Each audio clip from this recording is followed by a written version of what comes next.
گجرات میں ایک عورت 10 سال سے بانجھ تھی۔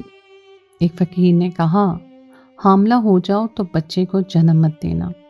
لیکن جب عورت حاملہ ہوئی تو اس نے بچے کو جنم دیا تو عورت کی چیخیں نکل گئیں، کیونکہ اس عورت کے پیٹ سے میرا تعلق گجرات سے ہے۔ جب میری شادی ہوئی تو میری ماں بہت خوش تھی، کیونکہ بہت عرصے کے بعد انہوں نے اپنے گھر میں خوشی دیکھی تھی۔ میری عمر ویسے بھی 32 سال ہو گئی تھی، اور 32 سال کی عمر میں ایک لڑکی کو اچھا شوہر ملنا بڑی انوکھی بات ہوتی ہے۔ کیا ہمارے یہاں لڑکیاں تقریباً 20 سے 22 سال کی عمر میں بیاہ دی جاتی ہیں۔ 18 سے لے کر 19 کی عمر میں ان کے رشتے آنا شروع ہو جاتے تھے، جبکہ میری شادی کافی لیٹ ہو چکی تھی۔ مجھ سے کافی لوگ اب اس لیے بھی شادی نہیں کرنا چاہتے تھے کیونکہ بہت لوگوں کو ایسا لگتا تھا کہ اس عمر میں اب میرے بچے پیدا نہیں ہوں گے۔ مجھے یہ بھی ڈر دل میں بہت زیادہ محسوس ہوتا تھا، مگر میں کیا کرتی؟ شادی کرنا تو ہر ایک عورت کا حق ہوتا ہے۔ اماں کہتی ہیں کہ 32 سال زیادہ عمر نہیں ہے۔ میرا آخری بچہ تب ہوا تھا جب میں تقریباً 41 سال کی تھی۔ تو تمہارے لیے بھی زیادہ مسئلہ نہیں ہوگا، کیونکہ تمہاری ماں نے اس عمر میں بچہ جنم دیا تھا، تو تم بھی دے سکتی ہو۔ اماں کی یہی باتیں سن کر میرے دل کو تھوڑی تسلی ملتی تھی، مگر میں کیا جانتی تھی کہ قسمت نے میری زندگی میں کچھ اور ہی لکھا ہے۔ ایک ایسی پیدائش جو آج تک نہیں ہوئی ہوگی، جو آج تک کسی کے ساتھ نہیں ہوئی، یہ زندگی میں شاید پہلی بار ہوگا کہ کسی نے بھی میرے جیسے بچے پیدا کیے ہوں گے۔ بچے تو کیا، خیر میں آگے چل کر آپ کو بتاؤں گی کہ میرے ساتھ میں اصل ہوا کیا۔ لیکن میری بربادی کا قصہ تب شروع ہوا جب میں ماہنور سے ملی تھی۔ ماہنور میری بہت اچھی دوست تھی، سہیلی تھی۔ ہم لوگ 10ویں کلاس میں پڑھتے تھے۔ اس کے بعد ماہنور کی شادی ہو گئی۔ جب اس کی شادی ہوئی تو وہ بیاہ کر دوسرے شہر چلی گئی۔ کئی سال تو وہیں پر رہی۔ میری شادی کے بعد جب میں اس سے ملی تو ماہنور دوبارہ سے گجرات میں آ چکی تھی، کیونکہ ماہنور کا شوہر بھی اب گجرات میں ہی تھا۔ میں نے سوچا تھا کہ ماہنور کے تو بہت سارے بچے ہوئے ہوں گے، پر جب میں اس سے ملی تو میں نے دیکھا اس کا صرف ایک ہی بیٹا تھا۔ میں نے کہا، ماشاء اللہ ماہنور، تمہارا ایک بچہ ہو گیا، یہی بہت ہے۔ تم بھی دیکھو کہ میری شادی 32 سال کی عمر میں ہوئی ہے، پتہ نہیں اب مجھے بچے ہوں گے کہ نہیں۔ ماہنور میری ہم عمر تھی، کہنے لگی، کوئی بات نہیں، مجھے بھی ایک ہی بچہ ہوا ہے، مگر کیا تم جانتی ہو یہ بچہ مجھے کتنی دعاؤں کے بعد ملا ہے؟ کہنے لگی کہ بچہ مجھے فقیر کرم اللہ نے دیا ہے۔ اس کی یہ بات سن کر مجھے بڑا عجیب سا لگا۔ میں نے کہا، ماہنور، تم تو سیدھا سیدھا شرک کر رہی ہو، کون سا فقیر تمہیں بچہ دے سکتا ہے، جبکہ یہ سب تو صرف اللہ کے اختیار میں ہے۔ پہلے میں تم جیسی ہی باتیں کرتی تھی، ماہنور نے کندھے اچکاتے ہوئے مجھے جواب دیا تھا۔ لیکن جب انسان کا ٹکراؤ حقیقت سے ہوتا ہے تو وہ بڑی سے بڑی بات ماننے پر راضی ہو جاتا ہے۔ ایسا کیا ہو گیا تمہارے ساتھ جو تم شرک کرنے پہ آمادہ ہو گئی؟ میں شرک نہیں کر رہی۔ یہ تو تمہیں لگ رہا ہے کہ میں شرک کر رہی ہوں۔ میں تو بس یہ کہتی ہوں کہ پیر کرم اللہ کی دعاؤں سے مجھے یہ اولاد ملی ہے۔ اگر وہ مجھے دعا نہ دیتے، میں ان کی خدمت نہ کرتی، ان کی ہوئی ہدایات پر عمل نہ کرتی، تو آج میں بھی بے مراد بھٹک رہی ہوتی۔ لیکن پیر صاحب میرے لیے بہت دعائیں کرتے تھے، کیونکہ میں نے انہیں اتنا خوش کیا کہ ان کے ہاتھ میری دعاؤں کے لیے اٹھ گئے۔ تو بس اسی لیے میں یہ بات کہتی ہوں، ہو سکتا ہے کہ تمہیں ہی اولاد ہو جائے۔ اللہ تعالیٰ اگر چاہیں تو اولاد دے ہی سکتے ہیں، لیکن میرے کیس میں ایسا نہیں تھا۔ آج کل تو سبھی عورتوں کو یہ مسئلے ہیں۔ میری شادی حالانکہ 25 سال کی عمر میں ہوئی تھی، مگر پھر بھی میں 3 سال تک بے اولاد رہی اور میں اللہ سے دعائیں مانگتی رہی۔ میرے لیے تو زندگی بہت مشکل ہو گئی تھی۔ ساس اور نندوں نے تانے دینے شروع کر دیے تھے، تم تو خوش قسمت ہو کہ نندوں کا جھنجھٹ ہی نہیں۔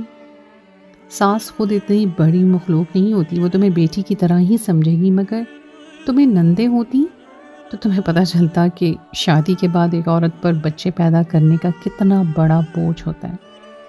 ہر کوئی اسی کی طرف دیکھ رہا ہوتا ہے، حالانکہ یہ تو اللہ تعالیٰ کی دین ہوتی ہے۔ کبھی کسی نے یہ نہیں سوچا ہوتا کہ اولاد پیدا کرنے کے لیے اسے اتنے تانے سننے کو ملیں گے۔ لیکن بس یہ ہو جاتا ہے۔ ماہنور کی باتیں مجھے دل برداشتہ کر رہی تھی، حالانکہ میری شادی کو 1 مہینہ ہوا تھا، مگر میں اب اولاد کے بارے میں بہت سنجیدگی سے سوچنے لگی تھی۔ میں نے سوچا تھا کہ میں اپنی اولاد پیدا کروں گی اور پھر ان کی تربیت بھی بہت اچھے طریقے سے کروں گی۔ میں نے زندگی میں آج تک ایسا کوئی کام نہیں کیا تھا کہ مجھے کہیں ناکامی کا سامنا کرنا پڑا ہو۔ میں ہمیشہ اسکول کالج میں پہلے نمبر پر آتی رہی. اب شادی ہو گئی تھی تو میں اپنے سسرال والوں کو بھی خوش کرنا چاہتی تھی. لیکن کہتے ہیں کہ بس قسمت میں جو لکھا ہوتا ہے وہ ہو کر رہتا ہے. شادی کی تقریباً 4 مہینے اور گزر گئے، پھر کرتے کرتے سال اور سال سے 1.5 سال. لیکن جب میری گود ہری نہ ہوئی تو پھر میری ساس نے میرے پیٹ کی طرف دیکھنا شروع کر دیا. پہلے تو وہ اشاروں کے نایوں میں بات کرتی تھیں، اب جب 1.5 سال گزرا تو وہ بھی کھلے عام مجھ سے کہنے لگیں کہ اگر تم سے بچہ پیدا نہیں ہوتا تو ہمیں بتا دو. میں انہیں کہتی بھی تھی کہ میں تو پوری کوشش کرتی ہوں، مگر یہ سب کچھ اللہ کی دین ہے، اس لیے ہم اس پہ کچھ نہیں کر سکتے، آپ بھی سمجھنے کی کوشش کریں. میں اپنی ساس کو بار بار یہ بات سمجھاتی تھی، مگر انہیں پتہ نہیں کیوں مجھے سمجھ ہی نہیں آتی تھی میں کیا کہنا چاہتی ہوں. خیر کرتے کرتے یہ بات میری ذہنی صحت کو اثر انداز کرنے لگی. ایک دن تو میرا شوہر غصے میں کمرے میں آیا، دروازے پہ لات ماری اور بیڈ پہ یوں بیٹھا جیسے میں نے اس کے کسی رشتہ دار کو قتل کر دیا ہو. کہنے لگا اگر تم سے اولاد پیدا نہیں ہونی تھی تو ہمیں شادی سے پہلے بتا دیتی. اماں کو میں نے کہا بھی تھا کہ اتنی بڑی لڑکی سے میری شادی نہ کریں. شوہر کی باتیں بہت دل برداشتہ تھی، وہ میرے دل کو زخمی کر رہی تھی، مگر میں خاموش رہی کیونکہ میں جانتی تھی کہ میرا شوہر تو عمر میں مجھ سے 1 سال چھوٹا ہے اور وہ بھی تھا بھی بلا کا خوبصورت. اگر وہ مجھے چھوڑ کر کسی اور سے شادی کر لیتا تو شاید میں جیتے جی مر جاتی.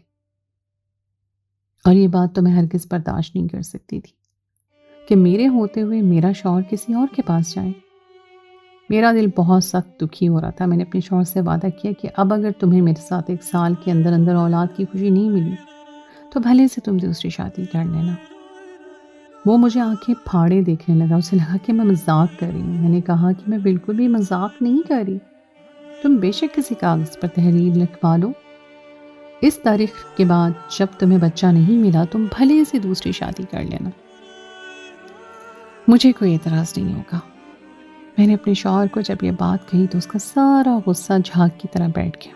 اس نے اپنی ماں کو بھی بتا دیا کہ فریحہ نے کہا ہے کہ اگر 1 سال کے اندر اندر اس نے اولاد پیدا کر کے نہیں دی تو پھر بے شک دوسری شادی کر سکتا ہوں. میرے شوہر نے جب یہ بات سب کو بتائی تو مجھے اندازہ ہوا کہ میں نے کتنی بڑی حماقت کر دی ہے. اب تو تماشا دیکھنے والوں کے لیے میری زندگی مزید دلچسپ ہو گئی تھی. انہوں نے تو بس یہی سوچنا تھا کہ کسی طریقے سے 1 سال گزر جائے اور پھر شوہر دوسری شادی کر لے. میں نے اس بات کی وجہ سے بہت سارے طعنے پہلے بھی برداشت کیے تھے اور ابھی بھی ایسا ہو رہا تھا، اور میری زندگی اب جہنم بنتی جا رہی تھی. اپنی نندوں اور ساس کو اس بات کا اظہار کرنے کے بعد مجھے پتا چلا کہ میں نے دراصل بہت بڑی غلطی کر دی ہے، مگر اب اس کا کوئی حل نہیں تھا. میں نے سوچا کہ اب مجھے سب سے پہلے ڈاکٹر کے پاس جانا چاہیے، لیکن ڈاکٹر کے پاس میں پہلے بھی جا چکی تھی اور میری ساری رپورٹ ٹھیک تھی. تب ڈاکٹر بس یہ کہا تھا کہ آپ کو کچھ عرصہ انتظار کرنا ہوگا، مگر یہ بات کون میری ساس اور میری نندوں کو سمجھاتا. میں نے سوچا کہ میں ماہنور کے پاس جا کے مشورہ کرتی ہوں. اس نے بھی ایک بار ذکر کیا تھا کہ اس کی 3 سال تک کوئی اولاد نہیں تھی. پھر وہ پیر کرم اللہ کے پاس گئی. کرم اللہ نے پتہ نہیں اس کا کون سا علاج کیا جس کے بعد وہ ایک بیٹی کی ماں بن گئی. میں ماہنور سے ملنا چاہتی تھی اور ماہنور سے مل کر جب میں نے اپنے مسئلے کا بتایا تو کہنے لگی کہ میں نے تو تمہیں پہلے ہی کہا تھا کہ تم پیر صاحب کے پاس چلو، لیکن جب تمہاری شادی کو زیادہ عرصہ نہیں ہوا تو شاید تمہیں اس بات کی اہمیت کا اندازہ نہیں تھا. پر اب جب تمہیں اندازہ ہو گیا ہے کہ زندگی کتنی مشکل ہوتی ہے اگر عورت کی اولاد نہ ہو، تو میں تمہیں ان کے پاس لے جاؤں گی، مگر وہاں جا کر کسی قسم کے شک کا اظہار مت کرنا. تم نے اگر ان کے بارے میں کوئی تسلی کرنی ہے تو تم یہیں سے تسلی کر لو. وہاں جا کر اگر تم نے کوئی شک و شبہات ظاہر کیے تو پھر تمہاری اولاد کبھی بھی نہیں ہوگی. جانے سے پہلے 1000 بار سوچو، مگر وہاں جا کر تمہیں پیر صاحب پر اندھا یقین کرنا ہوگا. اسی اندھا یقین سے تمہیں اولاد پیدا ہوگی، ورنہ اگر تم 2 کشتیوں کی سوار رہی تو مجھے خدشہ ہے کہ تمہاری اولاد کبھی بھی نہیں ہو پائے گی. اس لیے تم ایک بار اپنے شوہر سے بھی مشورہ کر لو. میں نے اس بات پر دل پہ پتھر رکھ لیا اور کہا کہ ماہنور اب مجھے کسی سے مشورہ کرنے کی ضرورت نہیں ہے. سب لوگ میرے پیچھے پڑے ہیں اور اب مجھے ہر حال میں اولاد چاہیے. اگر تم میری مدد کر سکتی ہو تو مجھے پیر اللہ کے پاس لے چلو. مجھے بہت برے طریقے سے پھنسا دیا گیا ہے. میرے اپنے شوہر کو 1 سال کا وقت دیا ہے اگر اسے 1 سال میں نے بچہ پیدا نہیں کیا تو اسے دوسری شادی کرنے کی اجازت مل جائے گی، اور یہ اجازت میں نہیں دی ہے۔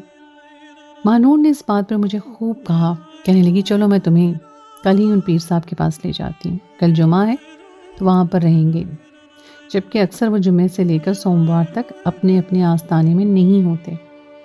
تمہاری قسمت اچھی ہے، تم کل ہی آ جانا، ہم لوگ وہاں چلے جائیں گے۔ مہنور کی بات پر میں نے اس کا بہت شکریہ ادا کیا، اب بس مجھے کسی طریقے سے وہاں جانا تھا۔ مہنور میرے لیے بہت اہم ہو چکی تھی، کیونکہ وہی میری واحد امید رہ گئی تھی، اور پھر میں نے اپنے شوہر اور اپنی نند کو بھی ایک بات پر یقین دلا دیا تھا۔ تو اب مجھے ایسا محسوس ہو رہا تھا کہ یہ سب نہ کر پانے پہ میرا شوہر خواہ ہی مجھ سے دور ہو جائے گا۔ اگلے دن اپنے شوہر سے اجازت لے کے میں مہنور کے ساتھ چلی گئی، اور جمعے کا دن تھا۔ ہم پیر کرم اللہ کے آستانے پہ پہنچ گئے۔ وہاں پر اور بھی بہت ساری عورتیں تھیں، جیسا کہ عموماً آستانوں وغیرہ پہ ہوتا ہے۔ ماحول یہاں کا بھی ویسا ہی تھا۔ میں جس ماحول کو دیکھتی تو سوچتی کہ یہاں پر باقی عورتیں بھی تو ہیں۔ ظاہر ہے کوئی بلا وجہ ایسے آستانوں پہ نہیں آتا۔ جب تک انسان کی مراد پوری نہ ہو تب تک لوگ یقین نہیں کرتے۔ کہنے کو تو یہ ایک آسان بات ہے، مگر ہر پیر میں کوئی نہ کوئی ایسی بات ہوتی ہے جس کی وجہ سے لوگ اس کے مرید ہوتے ہیں، اور میرے بھی معاملے میں ایسا ہی تھا۔ میں نے زندگی بھر ایسا کوئی آستانہ نہیں دیکھا تھا جس میں اتنی ساری عورتیں ہوں۔ خیر، ان عورتوں کے کوئی نہ کوئی مسائل ہوں گی۔ میں نے ایک دو سے پوچھا، ان سے بات کرنے کی کوشش کی، تو انہوں نے بھی یہی کہا کہ ہم لوگ یہاں اولاد کے حصول کے لیے آئے ہیں، اور پیر صاحب دعا کریں گے تو ہمیں اولاد پیدا ہو جائے گی۔ کیا آپ میں سے کسی سے پہلے کسی کو اولاد ہوئی ہے؟ جی بالکل، وہاں بیٹھی ایک عورت نے کہا، جو بہت خوشحال نظر آ رہی تھی۔ اس کے چہرے سے خوشحالی ٹپک رہی تھی، اور باتوں میں بھی وہ مطمئن تھی۔ ہم نے اس سے پوچھا کہ تمہیں اولاد کیسے ہوئی ہے، اور اب تم یہاں پر کیوں آئی ہو؟ کہنے لگی میں اولاد تو پا چکی ہوں، مگر میری بیٹی ہوئی ہے، کیونکہ میں نے بیٹی کی دعا نہیں کروائی تھی تو مجھے بیٹی پیدا ہو گئی۔ اب میں چاہتی ہوں کہ اللہ تعالیٰ نے مجھے پیر صاحب کی دعا سے بیٹی عطا کی ہے، ویسے ہی مجھے بیٹا بھی عطا کر دیں۔ میں نے کہا آپ کو تو اس بات پہ شکر کرنا چاہیے۔ بولی کہ تم یہ بات اس لیے کر رہی ہو کیونکہ تم پیر صاحب کی کرامت سے واقف نہیں ہو، ابھی تم نے ان کی دعاؤں کا اثر نہیں دیکھا۔ بھئی جو پیر صاحب کی دعا سے مجھے ایک چیز مل رہی ہے تو پھر میں کیوں پیچھے ہٹوں؟ میں تو پیر صاحب سے یہ دعا کرواتی رہوں گی تاکہ میری زندگی سنور جائے اور میرا شوہر مجھ سے پہلے سے زیادہ محبت کرنے لگے۔ ظاہر ہے ایک بیٹی کی ماں سے وہ زیادہ محبت کرے گا یا ایک بیٹی کی ماں سے؟ میں اس عورت کی بات سمجھ چکی تھی، میں اب زیادہ پر امید تھی کیونکہ مجھے پختہ یقین ہو گیا تھا کہ مجھے یہاں سے خالی ہاتھ لوٹایا نہیں جائے گا۔ میرا رب مجھے اولاد کی نعمت سے ضرور نوازے گا۔ میں نے اس سے اور بات نہیں کی، اور پھر ہم لوگ اندر آستانے میں چلے گئے، اور پیر صاحب کو دیکھ کے مجھے سخت حیرت ہوئی تھی، کیونکہ وہ کوئی اڈھیر عمر آدمی یا پھر بوڑھے ضعیف شخص نہیں تھے، بلکہ وہ تو ایک ڈھیر عمر کا شخص تھا جس کا چہرہ نورانی تھا اور اچھا خاصا صحت مند بھی تھا۔ عموماً پیر وغیرہ فاقہ کشی کی وجہ سے کمزور ہوتے ہیں، مگر یہ پیر صاحب اچھے خاصے صحت مند تھے۔ انہیں دیکھ کر مجھے بڑا اطمینان ہوا تھا کہ یہ چہرے سے بھی زیادہ روحانی شخصیت معلوم ہوتے تھے۔ بہرحال ہم لوگ وہاں پر بیٹھ گئے۔ پھر صاحب نے مجھ سے میرا مسئلہ پوچھنے سے پہلے ایک ایسی بات کہی کہ میں حیران ہو گئی۔ اگر 1 سال کے اندر تجھے اولاد نہیں ہوئی تو وہ دوسری شادی کر لے گا۔ ان کی یہ بات سنتے ہی میرے رونگٹے کھڑے ہو گئے کہ یہ بات تو میں نے انہیں نہیں بتائی تھی، پھر ان کو کیسے معلوم ہو گئی؟ میرا ذہن تو یہ سوچ بھی نہیں سکتا تھا کہ مجھے کوئی ایسا تجربہ دیکھنے یا سننے کو ملے گا۔ شاید میں ان پہ یقین کر گئی تھی کیونکہ ان کو میرے بارے میں جو بات پتہ تھی وہ میں نے انہیں اس سے پہلے نہیں بتائی تھی۔ میں نے کہا کہ ایسا ہی ہے، اگر 1 سال میں مجھے اولاد کی خوشی نہیں ملی تو میرا شوہر دوسری شادی کر لے گا۔ تب انہوں نے بہت ہی عجیب بلکہ انوکھی بات کہی، تجھے پتہ ہونا چاہیے حمل ٹھہر جائے گا مگر تو اسے جنم نہیں دے گی۔ یہ میرا حکم ہے، میری شرط ہے، اگر تو اس شرط پہ چل سکتی ہے تو پھر ٹھیک ہے، میں تیرے لیے دعا بھی کروں گا اور ایک خاص عمل بھی کروں گا۔ تیرے لیے عمل کرتے ہوئے مجھے بہت زیادہ دیر لگے گی، میرا وقت بھی لگے گا، اس لیے تجھے انتظار کرنا ہوگا۔ میں سمجھی تھی کہ پیر صاحب مجھ سے کچھ روپے مانگیں گے، لیکن ایسا نہیں تھا۔ انہوں نے کہا کہ بس ان کی ایک ہی شرط ہے اور وہ یہ ہے کہ میں کچھ عرصہ ان کے آستانے پہ رکوں گی۔ کیونکہ اس عمل کو مؤثر بنانے کے لیے ان کے لیے بہت ضروری ہوگا کہ اس آستانے پر میری بھی حاضری ہو۔ میں نے کہا یہ تو کوئی بات نہیں ہے، لوگ تو عورتوں سے پیسوں کی ڈیمانڈ کرتے ہیں، سونا چاندی زیور مانگتے ہیں، لیکن آپ تو ایسا کچھ بھی نہیں کر رہے، آپ تو صرف مجھے یہاں رکنے کا کہہ رہے ہیں۔ میں کون سا مصروف ہوتی ہوں، میں اولاد کی خاطر آپ کے آستانے پر رکنے کے لیے تیار ہوں۔ اس بات کو سن کر پیر صاحب نے مجھے دعا دی اور کہنے لگے کہ اللہ تجھے اولاد دے، لیکن یہ ہے کہ مجھے اور بھی عمل کرنا پڑے گا، اور اس عمل کے لیے تمہارا آستانے پہ ہونا ضروری ہے۔ میں نے ان کی بات سن کر حامی بھر لی تھی، کیونکہ مجھے ہر ایک نے یہی یقین دلایا تھا کہ یہ پیر صاحب کبھی بھی کوئی غلط بیانی نہیں کرتے اور نہ کبھی ان کے آستانے سے مایوس ہو کر لوٹا ہے۔ میرے لیے یہی بڑی بات تھی کہ ایسے تاریک دنوں میں مجھے امید کی ایک کرن مل گئی ہے۔ پیر صاحب سے بات کر کے میں گھر آئی۔ میں نے اپنے شوہر سے کچھ بھی نہیں چھپایا تھا، کیونکہ میں سچی عورت تھی، میں ہمیشہ سے سچ بولنے کی قائل تھی۔ میں نے اپنے شوہر کو بتایا کہ میں ایک ایسے پیر سے ملی ہوں جو اپنی دعا اور عمل سے مجھے اولاد کا یقین دلا رہے ہیں، لیکن انہوں نے یہ کہا ہے کہ کچھ دن ان کے آستانے پہ مجھے رہنا پڑے گا۔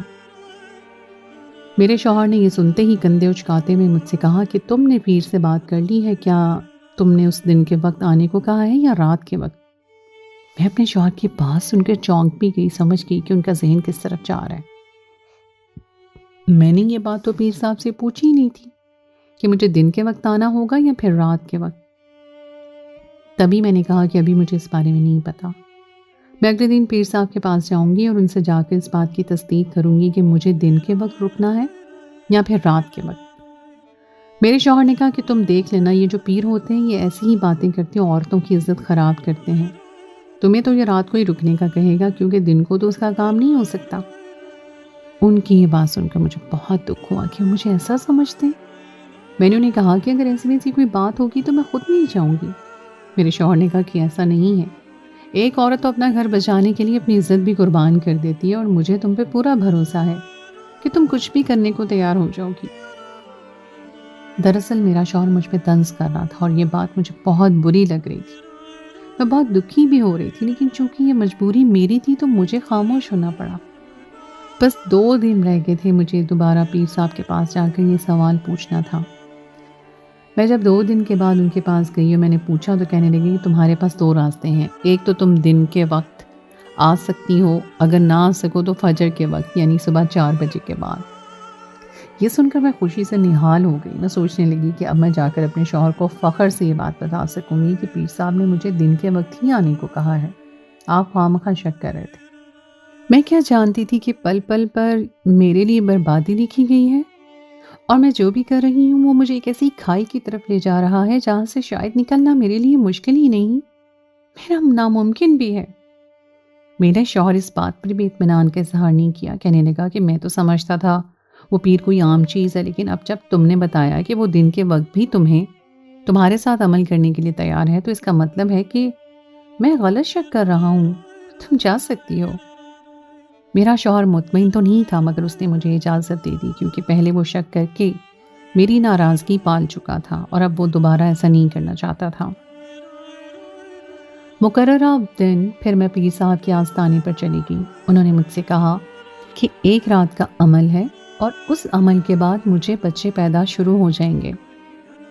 ایک پہلی شرط یہ ہے کہ میں بچے کو پیدا نہیں کروں گی، بچے کو جنم نہیں دوں گی، بلکہ اسے اپنے پیٹ میں ہی رکھوں گی۔ اس بات کی مجھے سمجھ نہیں آئی تھی، لیکن میں اس وقت اولاد پانے کے لیے اتنی بے چین تھی، اتنا تڑپ رہی تھی کہ میں نے ہر شرط پہ آنکھیں بند کر کے حامی بھر لی۔ میں نے پیر صاحب کے ساتھ بیعت کا عمل بھی کر لیا اور کہا کہ میں ہمیشہ آپ کی تابعدار رہوں گی۔ اب وہ عمل شروع ہو چکا تھا جس میں انہوں نے کچھ پڑھنا شروع کیا۔ مجھے تو یہ نہیں پتا تھا کہ وہ کیا پڑھ رہے تھے، مگر منہ ہی منہ میں کچھ بڑبڑا رہے تھے۔ میں اپنی جگہ بس سکون سے بیٹھی ان کو دیکھ رہی تھی۔ مجھے لگ رہا تھا کہ میں اولاد پانے سے 1 قدم ہی دور ہوں، کیونکہ کچھ ہی دیر کے بعد میرے پیٹ میں درد ہونا شروع ہو گیا۔ مجھے حیرت ہوئی تھی، کیونکہ اس عمل کے لیے تو نہ ہی میں نے کچھ کھایا پیا تھا، نہ ہی میں نے کوئی ایسا ٹوٹکا کیا تھا کہ مجھے پیٹ میں درد ہوتا، لیکن جیسے جیسے وہ عمل کرتے جا رہے تھے میرے پیٹ میں درد بڑھتا ہی جا رہا تھا۔ انہوں نے مجھ سے بیعت لی تھی کہ میں نے کچھ بھی ہو جائے اپنی جگہ سے ہلنا نہیں ہے۔ میرے پیٹ میں بڑھتا درد مجھے بہت ہی پریشان کر رہا تھا، لیکن میں کیا کرتی؟ میں تو بس اولاد کے لیے خاموش بیٹھی تھی۔ درد جب ناقابل برداشت ہوا تو میں بے ہوش ہو گئی۔ میری سہیلی مہنور نے مجھے وہاں سے اٹھا لیا اور گھر لے گئی۔ اگلے دن ہی ایک عجیب بات ہوئی تھی کہ میرا پیٹ ایسے پھول گیا جیسے واقعی میں اس میں 2 بچے ہیں اور دونوں کے دونوں جڑواں۔ لیکن ایسا کیسے ہو سکتا تھا؟ میرا شوہر بھی میرے پیٹ کی طرف دیکھنے لگا، وہ بھی حیران ہوا، بولا یہ پیر جو بھی ہے، لیکن مجھے تمہارے اس پیٹ کے اچانک بڑھ جانے پہ بہت شک ہے۔ دیکھو ایسا دنیا میں کہیں نہیں ہوتا کہ ایک عورت ایک ہی رات میں 3 بچوں کے ساتھ 4 بچوں کے ساتھ حاملہ ہو جائے۔ کوئی نہ کوئی تو ایسی بات ہوگی جو تم مجھ سے چھپا رہی ہو۔ میں نے شوہر کو قسمیں دیں، کہا کہ مجھے تو نہیں پتا، میرے ساتھ جو عمل ہوا میں نے وہی کیا، میں نے بلکہ کیا بھی کچھ نہیں، میں تو بس خاموش رہی۔ اس نے کہا کہ تم ایسے نہیں مانو گی، میں تمہیں ڈاکٹر کے پاس لے کر چلتا ہوں۔ میں نے کہا کہ پیر صاحب نے ایسا کرنے سے منع کیا تھا کہ تم نے وقت سے پہلے بچے جنم نہیں دینے، بلکہ 1 سال پورا ہونے پر ہی بچہ جنم دینا ہے۔ میرے شوہر نے کہا کہ تمہارا جو بھی پیر تھا وہ ایک نوٹنکی پیر ہوگا، تم بھی ایسی باتوں کو نہیں مانتی ہو، تمہیں ڈاکٹر کے پاس چلنا پڑے گا۔ میں نے ڈاکٹر کے پاس جانے سے صاف انکار کر دیا اور یوں بات میرے خاندان تک پہنچ گئی۔ جب میری بات میری ساس کی خالہ تک پہنچی تو انہوں نے کہا کہ وہ خود میرا معائنہ کریں گی۔ اگرچہ وہ ایک دائی تھی لیکن روحانی طور پہ بہت مضبوط تھیں، اکثر جھاڑ پھونک بھی کر لیا کرتی تھی۔ انہوں نے جب میری طرف دیکھا تو کہنے لگی، بیٹی مجھے تو تم پہ ترس آ رہا ہے، تم نے جو کیا ہے بہت ہی غلط قدم اٹھایا، تم جانتی ہو کہ تمہیں اس شخص نے کس طریقے سے استعمال کیا۔ مجھے ڈانٹتے ہوئے کہا تو میری آنکھوں سے ٹپٹے 500 گرنے لگے۔ کیا مطلب ہے خالہ، آپ بھی مجھ پہ الزام لگا رہی ہیں؟ اللہ نہ کرے بیٹی میں تم پہ الزام لگاؤں، میری زبان میں خاک، میں نے تو ایسا کبھی سوچا بھی نہیں، لیکن ایک بات حقیقت ہے اور اس حقیقت کو تم جھٹلا نہیں سکتی، اور یہ ہے کہ اس پیر نے تمہارا استعمال کیا ہے اپنے کالے جادو کی طاقت حاصل کرنے کے لیے۔ اس نے تمہارے پیٹ میں پھونک بھر دی ہے، یہ سال پورا تمہیں اذیت دینا چاہتا ہے تاکہ اپنے مقصد کو حاصل کر سکے۔ اس میں اگر تمہیں اولاد مل بھی گئی تو تم کیا کرو گی؟ ہو سکتا ہے شوہر کے ساتھ رہنے سے تم ویسی امید سے ہو جاؤ۔ تم یہ کیسی خرافات میں پڑ گئی ہو بیٹی؟ انہوں نے میرے شوہر کو بھی ڈانٹا اور کہنے لگے کہ اولاد اللہ کے ہاتھ میں ہے، تم نے اپنی بیوی کو ایسے آستانے میں کیوں جانے دیا جہاں سے اسے اتنا بڑا مسئلہ ساتھ لائی ہے؟ خدا کے لیے اللہ کو مانو اور دوبارہ اپنی بیوی کے ساتھ ایسا مطالبہ مت رکھو کہ وہ بیچاری کچھ الٹا سیدھا کرنے پہ مجبور ہو جائے۔ میرے شوہر کو سب نے ڈانٹا، ساس کو بھی برا بھلا کہا، میری امی ابو تو کہہ رہے تھے کہ تم اپنے گھر آ کر رہو، جب ان لوگوں کو تمہاری قدر آئے گی تو واپس جانا۔ مگر میں ایسا نہیں کرنا چاہتی تھی کیونکہ اپنے شوہر سے میں بے پناہ محبت کرتی تھی، بس اسی وجہ سے میں نے ان کی بات برداشت کر لی۔ میری امی ابا نے ان کو سمجھایا کہ سال سے پہلے اولاد ہونا تو ممکن نہیں ہے، آپ لوگوں کو سمجھ کیوں نہیں آ رہی ہے، اب ہماری بیٹی کو تانے دے رہے ہیں۔ بہرحال جب یہ بات ختم ہوئی، معاملہ ختم ہوا، اللہ نے مجھے بعد میں اولاد بھی دے دی اور میں نے اللہ سے رو رو کر معافی مانگی، توبہ بھی کر لی، کیونکہ میں نہیں چاہتی تھی کہ میرا شوہر مجھ سے ناراض ہو۔